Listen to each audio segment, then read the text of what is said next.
जय श्री कृष्ण दोस्तों, आज हम बात करने वाले हैं एक ऐसे युद्ध के बारे में जब अकेले अर्जुन ने रथ से नीचे उतरकर पूरी कौरव सेना को रोक दिया था। इसका वर्णन हमें द्रोण पर्व के अध्याय 99 और 100 में मिलता है। उस समय अर्जुन का युद्ध विंद और अनुविंद दो भाइयों के साथ हो रहा था। उन दोनों ने अर्जुन को काफी देर तक पीड़ा दी। यह देख पांडुनंदन धनंजय अत्यंत क्रोध से जल उठे और दो बाण मारकर तुरंत ही उन्होंने उन दोनों के धनुष पुनः काट डाले। फिर सुवर्णमय पंखों वाले और शाण पर चढ़ाकर तेज किए हुए दूसरे बाणों द्वारा उनके घोड़ों को एवं दोनों सारथियों, पार्श्व रक्षकों तथा पदानुगामी सेवकों को भी शीघ्र ही मार डाला। इसके बाद एक क्षुरप्र द्वारा बड़े भाई विंद का मस्तक धड़स से काट दिया। विंद आंधी के उखाड़े हुए वृक्ष के समान मरकर पृथ्वी पर गिर पड़ा। विंद को मारा गया देख महाबली और प्रतापी अनुविंद अपने भाई के वध का बारंबार चिंतन करता हुआ अश्वहीन रथ को त्याग कर हाथ में गदा ले संग्राम भूमि में डटा रहा। रथियों में श्रेष्ठ महारथी अनुविंद ने कुपित हो नृत्य सा करते हुए गदा द्वारा मधुसूदन भगवान श्री कृष्ण के ललाट में आघात किया, परंतु मैनाक पर्वत के समान श्री कृष्ण को कंपित न कर सका। तब अर्जुन ने 6 बाणों द्वारा उसकी गर्दन, दोनों पैरों, दोनों भुजाओं तथा मस्तक को भी काट डाला। इस प्रकार छिन्न भिन्न होकर वह पर्वत समूह के समान धराशायी हो गया। तब उन दोनों भाइयों को मारा गया देख उनके सेवक गण अत्यंत कुपित हो अर्जुन पर सैकड़ों बाणों की वर्षा करते हुए टूट पड़े। अर्जुन बाणों द्वारा तुरंत ही उन सब का संहार करके ग्रीष्म ऋतु में वन को जलाकर प्रकाशित होने वाले अग्निदेव के समान सुशोभित हुए। उन दोनों की सेना का बड़ी कठिनाई से उल्लंघन करके अर्जुन मेघों का आवरण भेद कर उदित हुए सूर्य के समान प्रकाशित होने लगे। अर्जुन को थका हुआ देख और सिंधुराज जयद्रथ को उनसे बहुत दूर जानकर आपके सैनिकों ने महान सिंहनाद करते हुए उन्हें सब ओर से घेर लिया। उन सबको क्रोध में भरा देख पुरुष शिरोमणि अर्जुन ने मुस्कुराते हुए धीरे धीरे भगवान श्री कृष्ण से कहा, मेरे घोड़े बाणों से पीड़ित हो बहुत थक गए हैं और सिंधुराज जयद्रथ अभी बहुत दूर है, अतः इस समय यहाँ कौन सा कार्य आपको श्रेष्ठ जान पड़ता है। अर्जुन के ऐसा कहने पर भगवान श्री कृष्ण ने उन्हें इस प्रकार उत्तर दिया, पार्थ, तुमने इस समय जो बात कही है यही मुझे भी अभीष्ट है। अर्जुन बोले, केशव, मैं इन समस्त सेनाओं को रोक रखूंगा, आप भी यहाँ इस समय कर्मयोग्य यथोचित कार्य संपन्न करें। अर्जुन बिना किसी घबराहट के रथ की बैठक से उतर पड़े और गांडीव धनुष हाथ में लेकर पर्वत के समान अविचल भाव से खड़े हो गए। धनंजय को धरती पर खड़ा जान यही अवसर है, ऐसा कहते हुए विजयाभिलाषी क्षत्रिय हल्ला मचाते हुए उनकी ओर दौड़े। उन सब ने महान रथ समूह के द्वारा एकमात्र अर्जुन को चारों ओर घेर लिया। वे सब के सब धनुष खींचते और उनके ऊपर बाणों की वर्षा करते थे। जैसे बादल सूर्य को ढक लेते हैं, उसी प्रकार बाणों द्वारा कुंती कुमार अर्जुन को आच्छादित करते हुए कुपित कौरव सैनिक वहां विचित्र अस्त्र शस्त्रों का प्रदर्शन करने लगे। जैसे मतवाले हाथी सिंह पर धावा करते हों, उसी प्रकार वे श्रेष्ठ रथी क्षत्रिय शिरोमणि नरसिंह अर्जुन पर बड़े वेग से टूट पड़े थे। उस समय वहां अर्जुन की दोनों भुजाओं का महान बल देखने में आया। उन्होंने कुपित होकर उन विशाल सेनाओं को सब ओर जहां की तहां रोक दिया। शक्तिशाली अर्जुन ने अपने अस्त्रों द्वारा शत्रुओं के संपूर्ण अस्त्रों का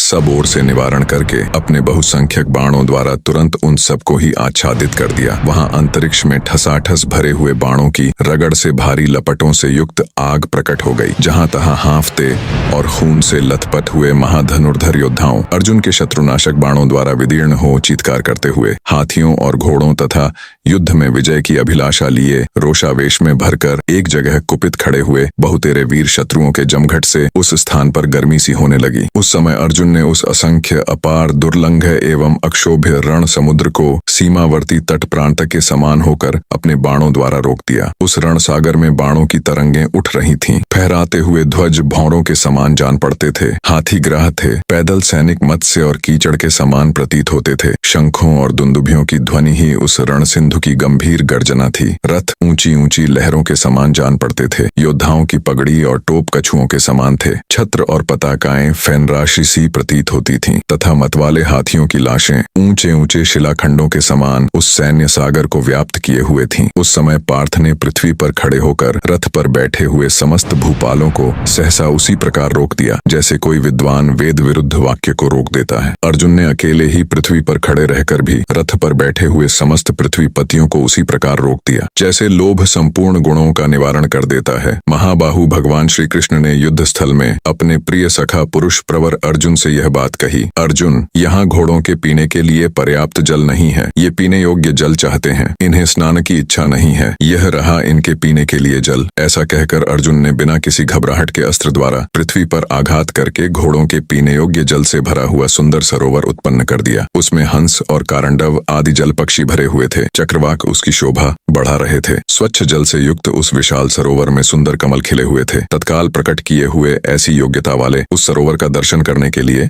देवर्षि नारद जी वहां आए। विश्वकर्मा के समान अद्भुत कर्म करने वाले अर्जुन ने वहां बाणों का एक अद्भुत घर बना दिया था, जिनमें बाणों के ही बांस, बाणों के ही खंभे और बाणों की ही छाजन थी। महामना अर्जुन के द्वारा वह बाणमय गृह निर्मित हो जाने पर भगवान श्री कृष्ण ने हंसकर कहा, शाबाश अर्जुन, शाबाश। अर्जुन के द्वारा जलाशय का निर्माण विषयक 99वां अध्याय पूरा हुआ। द्रोण पर्व अध्याय 100। जब महात्मा कुंती कुमार ने वह जल उत्पन्न कर दिया, शत्रुओं की सेना को आगे बढ़ने से रोक दिया और बाणों का घर बना दिया, तब महातेजस्वी भगवान श्री कृष्ण ने तुरंत ही रथ से उतरकर कंक पत्र युक्त बाणों से क्षत विक्षत हुए घोड़ों को खोल दिया। यह अदृष्ट पूर्व कार्य देखकर सिद्ध चारण तथा सैनिकों के मुख से निकला हुआ महान साधुवाद सब ओर गूंज उठा। पैदल युद्ध करते हुए कुंती कुमार अर्जुन को समस्त महारथी मिलकर भी न रोक सके। यह अद्भुत सी बात हुई। रथियों के समूह तथा बहुत से हाथी घोड़े सब ओर से उन पर टूट पड़े थे, तो भी उस समय कुंती कुमार अर्जुन को तनिक भी घबराहट नहीं हुई। उनका यह धैर्य और साहस समस्त पुरुषों से बढ़ चढ़कर था। संपूर्ण भूपाल पांडुनंदन अर्जुन पर बाण समूहों की वर्षा कर रहे थे, तो भी शत्रु वीरों का संहार करने वाले इंद्र कुमार धर्मात्मा पार्थ तनिक भी व्यथित नहीं हुए। उन पराक्रमी कुंती कुमार ने शत्रुओं के उन बाण समूहों, गदाओं